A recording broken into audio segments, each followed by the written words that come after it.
Alright people, so welcome to Jumbo IS and welcome to our daily current affairs lecture series. Now today we are going to cover current affairs from 15th of August.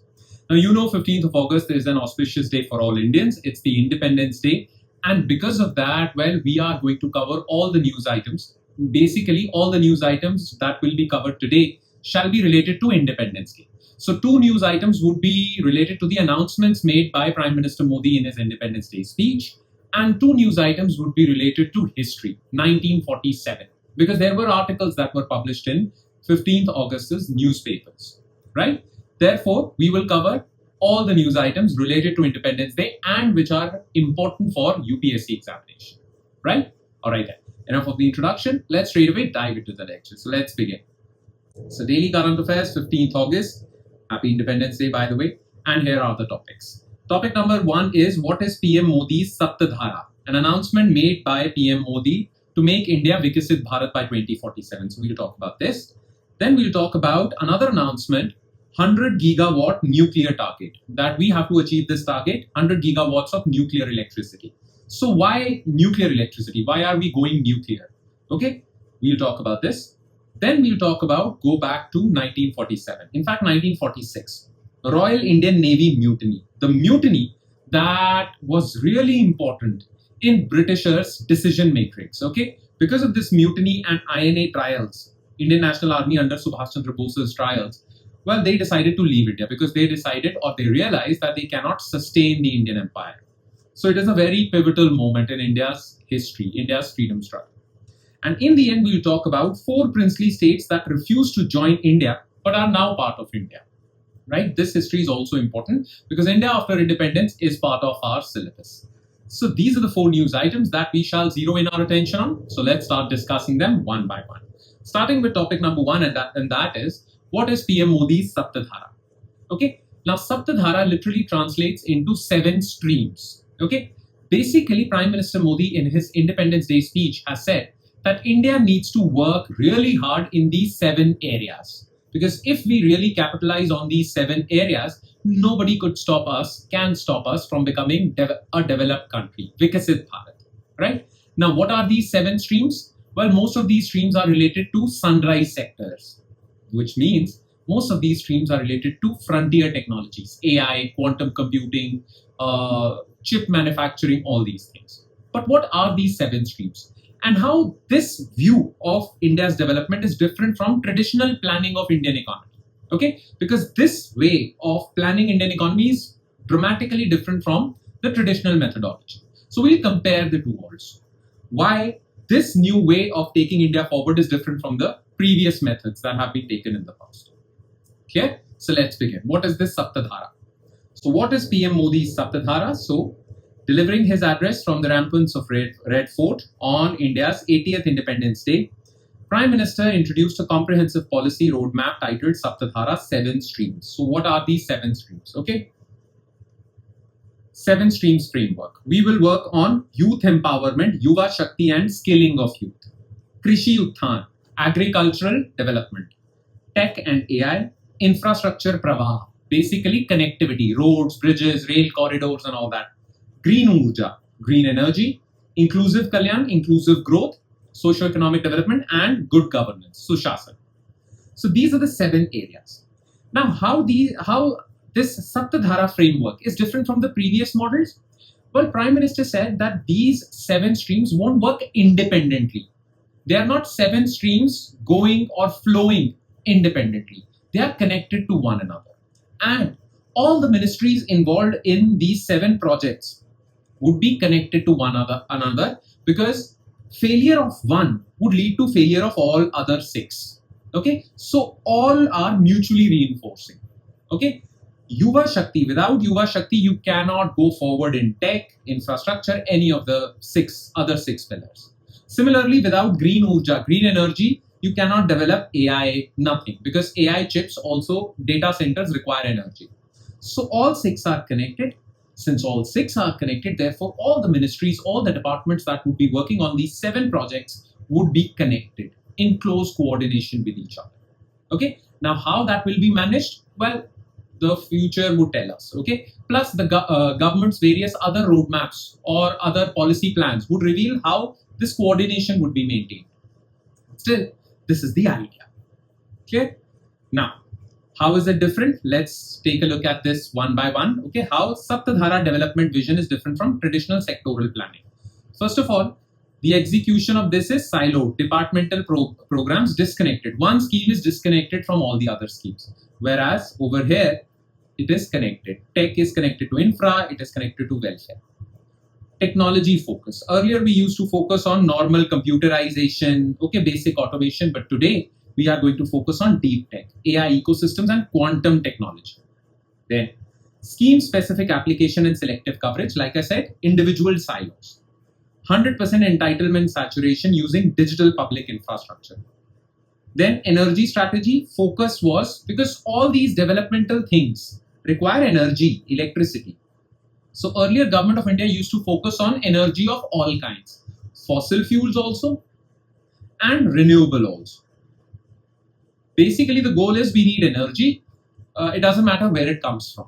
But over here we are focusing on decarbonization, green hydrogen, rooftop solar plant.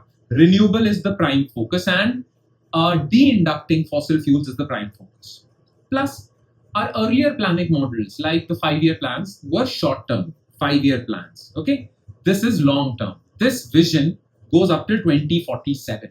Okay, which means another 20 years. So this is the basic difference. If they ask you in your prelims examination or mains examination, what is the difference between Saptadhara and traditional planning models? Well, this is the table to look for. But all of this appears very good on paper. Yet critics are saying that it is very difficult to achieve Saptadhara vision because India suffers from certain legacy problems. Do you think that nobody in the past had ever had this idea which Prime Minister Modi had right now? Okay, had nobody thought of this Saptadhara vision? Yes, people in the past have also thought about this, but they cannot or they could not achieve this goal because India has some legacy issues. Therefore, this Saptadhara vision would also face those legacy challenges. What are those legacy challenges? Well, here are they. Threefold. Number one, it is very good to say that there will be inter-ministerial coordination, center-state coordination, but India has proved, or independent India's history has proved that this is very difficult to achieve. Ministries work in their own way. Different ministries work in silos. Plus, if it's a double engine government, which means that center, the party in power in center and state, if they are same, then that's okay. Center-state coordination is all good. But if the states are ruled by opposition parties, this is really a problem. Plus, there are different bodies which need to work together, like Interstate Council, Niti Aayog, and well, there are critics who criticize the functionality of these bodies. So it's very difficult, right? Then fiscal mobilization and private capex. Financing high capital projects in infrastructure, semiconductors, and green hydrogen demands private investment because government has budget constraints. Now, private investors only invest if they feel that they will have good return on investment. These new technologies, well, these new technologies are new. There is no proof that they would earn you a lot of money. So you have to take a leap of faith. And private investors are generally jittery about certain things which do not have proof of concept. So how would you crowd in private sector? That's a challenge, right? And data governance and algorithmic equity. Scaling digital first delivery across rural populations requires addressing regional digital divides. Certain areas have good internet connections, certain areas don't. So how would you manage that? If you want to go for inclusive development, you need to go for geographical inclusion as well. And along with this, if digital is the way forward, then digital arena faces one problem, and that is privacy issues. In that regard, you have to properly implement Digital Data Protection Act. How would you manage it? This is a real challenge. So keeping these challenges in mind, what way forward can be suggested in your mains answers as well? Well, this is the way forward. First of all schemes that would be there for Saptadhara mission, okay, they need to be monitored. And one particular category of monitoring should be done, and that is performance monitoring. You will measure their performance. Now, traditionally in India, performance is measured through inputs. So, for example, if you want to measure the performance of Sarva Shiksha Abhiyan, okay, well, you will monitor it that how many schools were constructed, how many teachers were empaneled, okay, how many computer labs were constructed in schools. This is how you measure the performance of Sarva Shiksha Abhiyan. But that is not the right approach. In fact, you need to monitor outcome. And in this particular scheme, the outcome is learning outcome. How many students have passed 10th? What is their learning quality? How many of them are getting jobs? All of these things. So all these, this is just one scheme, Sarva Shiksha Abhiyan. Similarly, there are multiple schemes covering these 7 streams. You need to monitor their outcomes rather than input. Okay, so this is important. Then state level alignment. Well, you need to encourage state governments to come out with their own state development visions, which would be in line with this Saptadhara vision.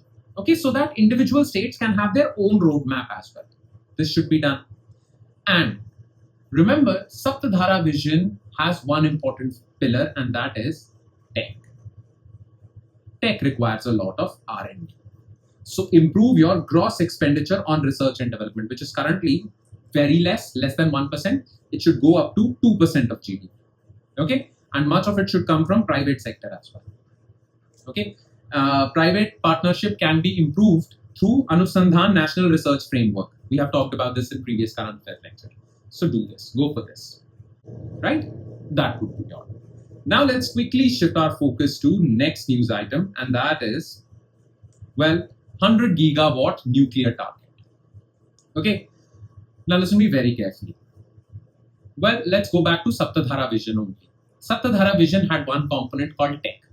In that tech, we want to become AI superpower, data center superpower, because AI cannot work without data centers. In fact, nothing digital can work without data centers. And we need our own data centers, okay? Because our data is being taken abroad. So we need India's own data centers. Now we need AI. We want to become data center champions. We want to become quantum champions. We want to become robotics, automation champions, all these champions in the tech field. That requires electricity. Now, the thing is that when you produce electricity, there is one problem. It emits greenhouse gases, particularly thermal power plants. They would emit greenhouse gases, but climate change is also an issue. Now, we turn to solar and wind to replace that. So, India started expanding solar and wind.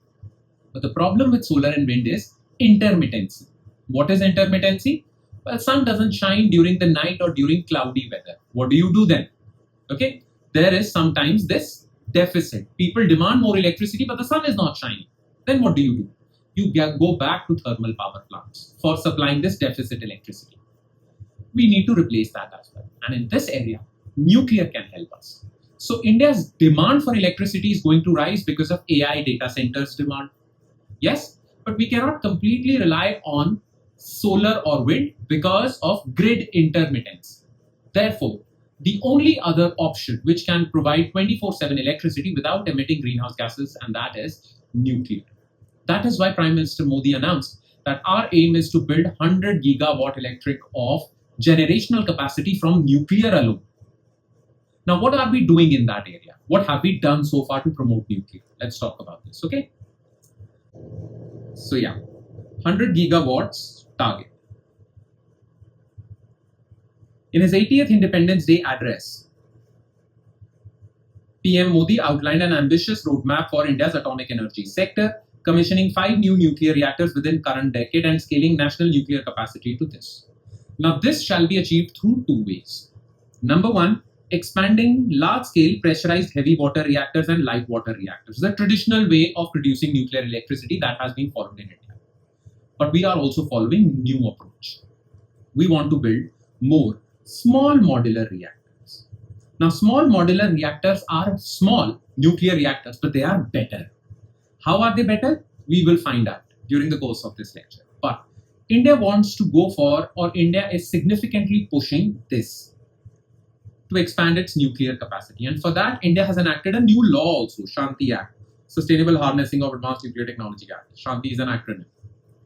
So, number 1 question is, why nuclear? So we have discussed this, okay? Why India needs 100 gigawatt? First of all, surging electricity demand from sunrise sector. Sunrise sector means these new sectors which are critical for economy, okay? AI, data centers, quantum, semiconductor, all of this requires a lot of electricity, and we cannot produce greenhouse gas emitting electricity. So this is there. Then we need carbon neutral base load power. Of course, we need carbon neutral electricity, but solar and wind do not provide base load power. That means grid intermittency is there. So that nuclear power solves. Then industrial decarbonization and green hydrogen. Nuclear electricity can be used to produce energy for industrial processes like manufacturing of steel and all. Plus, it can also be used to manufacture green hydrogen, which is another form of fuel that will replace fossil fuels. Okay, so for that also you need electricity. That will be provided by nuclear. So our demand is constantly rising for electricity, and the best way is nuclear, because nuclear doesn't suffer from grid intermittency, provides baseload power, and is carbon neutral. Yes? Now, here's the thing. What is the current state of nuclear electricity in India? So our operational capacity, currently we have 25 nuclear reactors delivering 8.7 gigawatt. So we want 100 gigawatts, we currently have 8.7 gigawatts. 10 reactors are under construction, okay, of 8 gigawatts worth electricity production capacity. 10 have received approval for manufacturing. And you should know this, though we are not discussing that concept which I'm about to talk about. Well, three-stage nuclear power program. Three-stage nuclear power program designed by Homi J. Bhabha way back in 1960s, 50s and 60s, right? Well, India was, since 1950s and 60s, well, India was on stage 1. It is last year that we entered stage 2 with the help of manufacturing of prototype fast breeder reactor at Kalpakkam, which achieved criticality. It started functioning. So we are in stage 2 also. Basically, we are expanding our nuclear capacity. Okay. Now, why should we go for small modular reactors? Remember, I told you that we are considerably pushing for this. Okay. Why do we need small modular reactors? First of all, you need to know what small modular reactors are. This is a conventional nuclear reactor. Okay, this one, large. Large nuclear reactors are those nuclear reactors which produce electricity of more than 700 megawatts. Okay. Small modular reactors are those reactors which produce electricity less than 300. Then there are micro reactors, but that is for a different day. Okay, we'll discuss it on a different day. Let's talk about small modular reactors. Small modular reactors actually offer various advantages over large reactors. First of all, large reactors means larger risk. Why? Because in case of a nuclear accident, the impact is going to be way more. As compared to small modular reactors, if there is an accident, well, the impact would be localized. So risk is high in this case. Then they are costly. Large reactors, they are cheap. Well, time consuming to manufacture them. There are so many disadvantages attached to this, but small modular reactors are quick to manufacture, less costly, less risky. What advantages are offered by small modular reactors? First of all, the reason why they are called modular is they are factory fabricated, which means their different components are manufactured at different factories. All these components are brought to the site and assembled over there. That reduces the timeline from 8 to 10 years to 3 to 4 years. Plus, it has passive safety systems. You see, nuclear reactors require cooling systems. These cooling systems separately consume a lot of electricity. But small modular reactors use natural processing, gravitational force or wind for cooling. So this is there. Plus low cost. This is the advantage. So India is thinking about deploying them on a mass scale. Okay. Now currently we have privatized. I mean, India does not have the SMR technology properly. Therefore, we will be importing. But we don't want to be import dependent. So India has created a separate scheme for indigenous manufacturing of SMRs through Bhabha Atomic Research Center, and some SMRs are already in the pipeline. Then, target is operationalizing at least 5 indigenous SMRs by 2033, backed by a 20,000 crore outlay under nuclear energy mission. So for SMRs alone, we have allocated 20,000 crores. Plus, these SMRs would be deployed at decommissioned thermal power plants or coal sites. These thermal power plants would be decommissioned, but because they emit a lot of greenhouse gases. In their place, SMRs would be there. Why? because these thermal power plants have grid connectivity. Already there are electricity wires going. Okay, they have proper water facility which would be used for cooling and all. So they are best possible sites. So we are going to follow this approach, right? Now, the thing is to give a huge boost to nuclear sector. Well, government enacted this law because the previous laws in India really hindered the development of nuclear power in India. So we reformed, we repealed the previous two laws and we enacted this law so that more and more expansion happens in the nuclear sector. How so? What are the key provisions? First of all, we have privatized the nuclear sector. You know, the nuclear reactors can be manufactured by private players, but up till now, the operation of those nuclear reactors was under exclusive government control. Private players cannot operate nuclear reactors to produce electricity, but now that has been allowed. So this would bring in a lot of foreign direct investment also.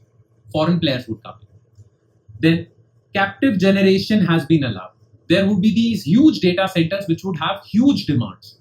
The owners of these data centers can establish their own nuclear reactors, small nuclear reactors, and the electricity produced by these nuclear reactors would be used exclusively for these data centers only. That is a captive nuclear power plant. Captive means the electricity is only for them, nobody else. It won't be supplied to the electricity grid, it would be supplied to them only. Same is the case with semiconductor fabrication facilities. Then reforming nuclear reliability laws. Up till now, foreign investors were not interested in India because, well, India had a law. In case there is a nuclear accident, there would be unlimited compensation liability on foreign suppliers of nuclear reactors. Therefore, foreign suppliers panicked and they stopped. Now we have made some changes to that. Now foreign players feel a little secure and they are ready to invest in India. So this is the thing, right? Now, still, the road to 100 gigawatts is not that smooth. There are certain challenges. What are those challenges? First of all, high initial capital cost. Well, 20,000 crores is a lot. Even though we have reduced our initial cost by using SMRs, still SMRs do cost some money. So we have to be careful with that. Then, all these nuclear reactors require uranium as fuel. But India does not have enough uranium reserves. That is why you would see that India is signing uranium supply deals with countries like Canada and Australia. We are signing with Kazakhstan. We are signing these uranium supply deals left, right, and center. It is for this purpose. Then, nobody wants a nuclear reactor in their vicinity because people are afraid that if there is a nuclear accident, they'll suffer, right? Therefore, you need to manage public perception, and they are also worried about nuclear waste. So you need to assuage their fears also. And then regulatory streamlining. All these small modular reactors need to be certified. Their design needs to be certified. For that, Atomic Energy Regulatory Board needs to frame good rules for certification. That is a challenge, right? That's all you need to know. Now let's move on to third topic, okay? And that is related to history. That is Royal Indian Navy Mutiny 1946. Now, you know the name of the Prime Minister that oversaw Indian independence, okay? British Prime Minister Clement Attlee was there when India got independent. Way later, okay, 3 or 4 years after that, after India's independence, Clement Attlee visited India, and a former Chief Justice of India, Chief Justice Chakravarti, very casually asked Clement Attlee that what led you to leave India? Okay, was it because of Quit India movement? Was it because of mass mobilizations under Congress? That's why you decided to leave India? Well, Clement Attlee said, no, it was not because of Congress. It was not because of Quit India movement. We decided to leave India because we thought that it is no longer, well, feasible for us to sustain India. Because you see, we were able to sustain India because of our armed forces, British Indian armed forces. But in 1945-1946, well, there were fears that Indian army would revolt. And why would they revolt? Because of INA trials. Indian National Army under Subhash Chandra Bose, they got defeated. Their trials were going on in Red Fort and there was this huge public support. In fact, support in the British Indian Army. And the Britishers thought that they won't be able to assuage those fears. Plus, another thing was mutiny by Royal Indian Navy in 1946. It was a mass mutiny. All the Indian sailors in the Indian Navy revolted against the British. And that is when the British found out that their only way to control India, British Indian Armed Forces, is no longer under their control. Therefore, well, it is pertinent, it is important for them to leave India now with peaceful transfer of power so that the new Indian government is friendly towards the British. Okay, that was Clement Attlee's answer. Now, what was this Royal Indian Navy mutiny? You need to be aware of this because Clement Attlee feels that this was the moment when the British decided to leave India. We got independence because of them. So their contribution is critical. So you need to know about that, right? So let's talk about this, okay? So Royal Indian Navy mutiny. Yeah. So 1946, over 1,000 Indian naval sailors stationed at Training Center HMIS Talwar in Bombay launched a strike against colonial authority. What began as a protest against substandard food, racial treatment by British officers, escalated into an armed rebellion. Across 78 warships, 28 shore establishments, ports, 20,000 sailors spanning Bombay, Karachi, Calcutta, Madras, Cochin, Vizag. It started with Bombay, it spread to all the stations. Okay? This is often termed as India's last war of independence. The first war of independence is Revolt of 1857. So this was the moment when the Britishers decided, well, let's leave India. And it is not a coincidence that after this, in 1946, British sent Cabinet Mission Plan.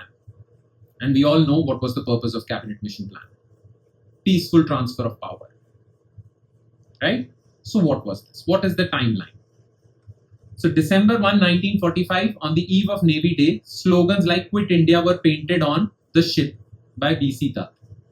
Feb 18, ratings declare hunger strike over bad food. They were given really bad food. And when they complained, the British officers used racial slurs against them, racism against them, racial abuse. Therefore, well, they revolted. But they had good communications with their fellow Indians in Karachi, Calcutta. So in this period, it expanded. Wireless signals spread, strike, 78 ships join across India. Already the mood was anti-British. Then after initially it was a peaceful strike. Then it became armed siege. Rating siege, Butcher Island communications, civil strikes erupt.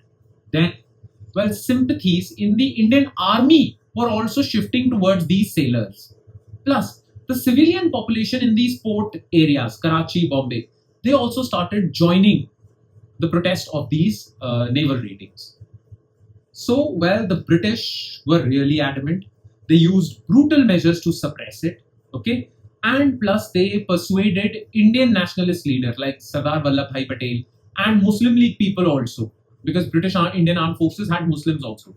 Muhammad Ali Jinnah Sardar Patel persuaded the sailors to surrender because they said, we in any which way are going to get independence, so you can surrender now. Okay? Because of their persuasion, they surrendered. Clear? Surrender mediated by Sardar Vallabhbhai Patel and Muhammad Ali Jinnah. But still, their surrender document says that we are surrendering to India, not the British. That's what they said. So, really patriotic. Okay?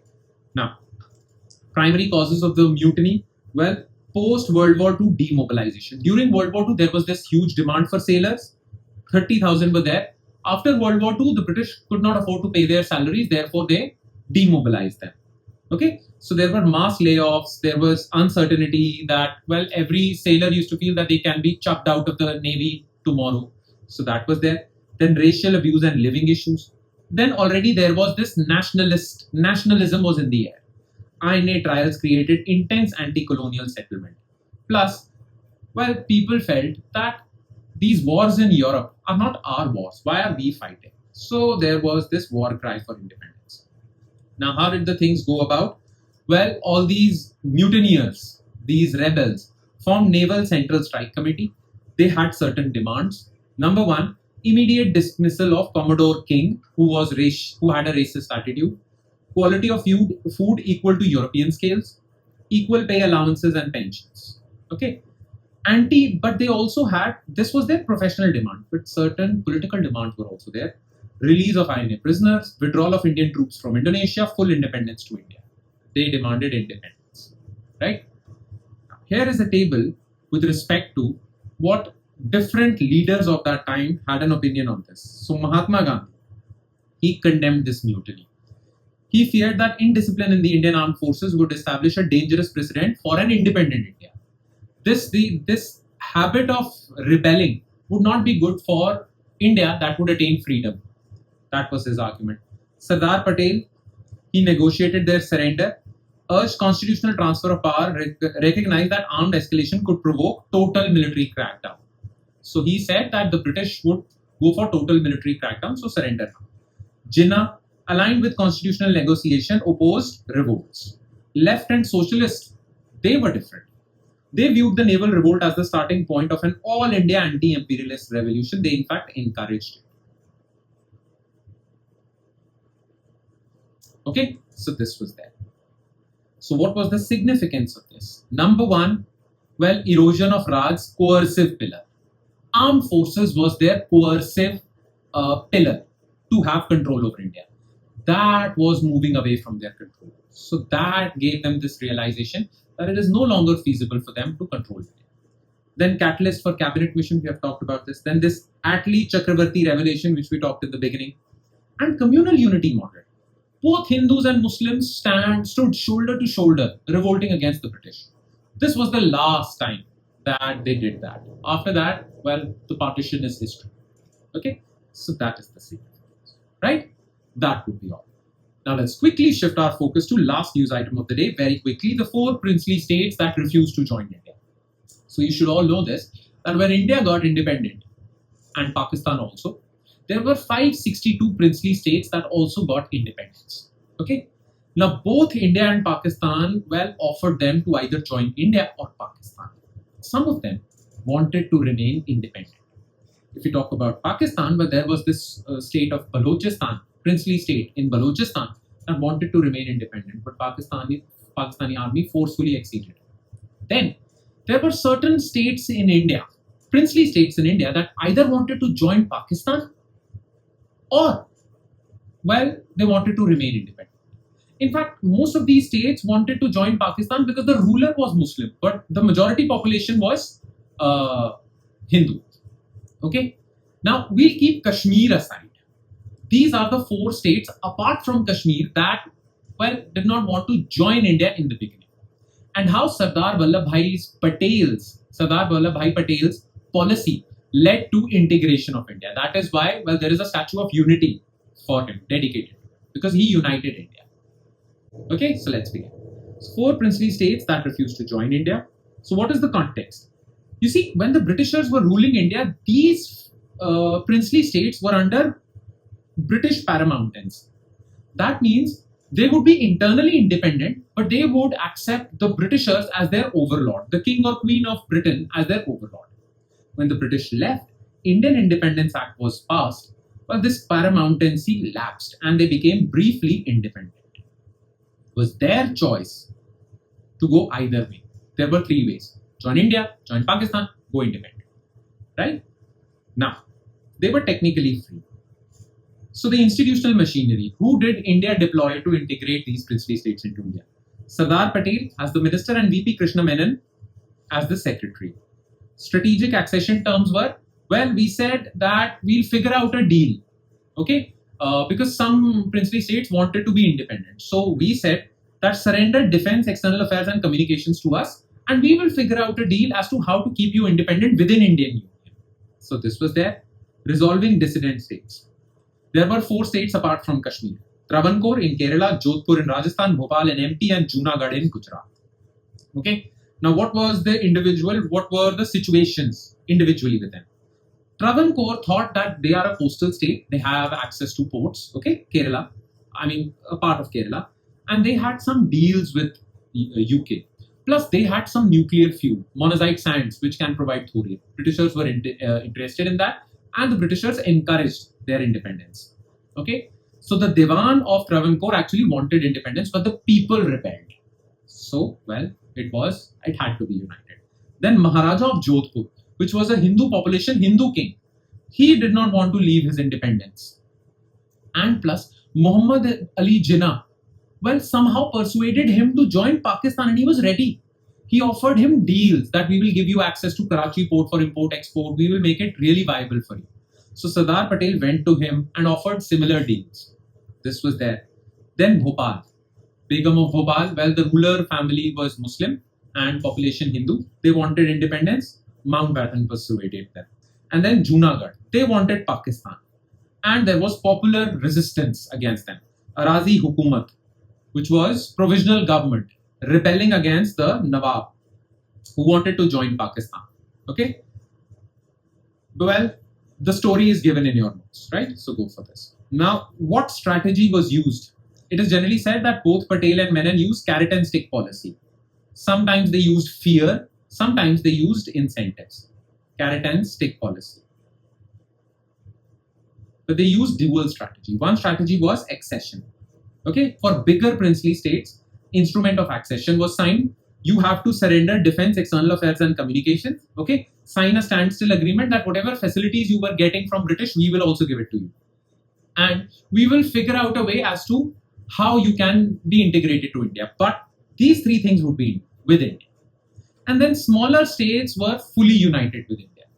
Merger of smaller states into adjoining provinces. We created bigger provinces also by merging small states. Okay, Pepsu, Saurashtra, all these things. Privy purses was introduced so that all these Raja Maharajas would get a pension. So that they are not fearful of their economic survival, which was abolished later by Indira Gandhi. So this was there. Now, what was the significance of this? Well, it averted balkanization of India. Otherwise, India would have been divided into 20, 30, 40, 50 countries. That was averted. Then India chose for popular sovereignty, that the people want India, union with India. Plus, these states were geographically contiguous with India. How can you create a separate state? Plus, later in 1956, with State Reorganization Act, we maintained constitutional uniformity also in these areas. So this is the significance. And that would be all. So with that, we conclude today's session. So thank you so much for watching, everyone. And I'm sure it has added value to your preparation. Now, it will add more value if you're number one, consistent and regular with this lecture series. And number two, you revise this lecture from the notes provided by us. So in the hope that you are precisely going to do that, I shall take your leave with the promise of seeing you again with another set of news items. Thank you, everyone.